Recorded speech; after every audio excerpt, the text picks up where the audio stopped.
დოკუმენტი, რომელიც რუსეთის აგრესიულ პოლიტიკას ადასტურებს, მოსკოვი რბილი ძალით მეზობელი ქვეყნების ექსპანსიას ცდილობს. ასეთია დასკვნა, რომელიც რუსეთის საგარეო პოლიტიკის ჰუმანიტარულ მიმართულებებს ასახავს.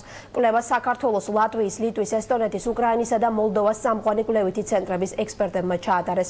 შედეგები კი დღეს გეოპოლიტიკური კვლევების საერთაშორისო ცენტრმა სასტუმრო მეტეხში წარმოადგინა.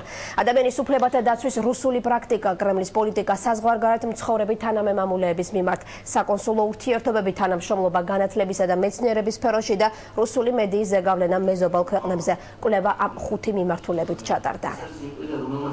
თანამემამულეთა დაცვის პოლიტიკის კონკრეტული გამოვლენებაა ის, რაც მოხდა საქართველოში გასული წლის აგვისტოში, იმიტომ რომ რუსული შეიარაღებული ძალები ოფიციალური კრემლის განმარტებით საქართველოში შემოსული იყო საკუთარი თანამემამულეების ინტერესების დასაცავად. არის ძალიან მნიშვნელოვანი, რათა გავაკეთოთ შესაბამისი დასკვნებით, როგორ ხორციელდება რუსეთის ექსპანსია ეგრეთ წოდებულ ბრჭყალებში, პოსტსაბჭოთა ქვეყნებში და რა საფრთხეებია მოსალოდნელი ისეთი, როგორიც განხორციელდა საქართველოში. ჩვენ აუცილებლად ყურადღებას უნდა ვადევნოთ თვალე ამ ქვეყანაში მიმდინარე პროცესებს. რთული პროცესები მიდის იქ, ჩვენ საქმის კურსში უნდა ვიყოთ.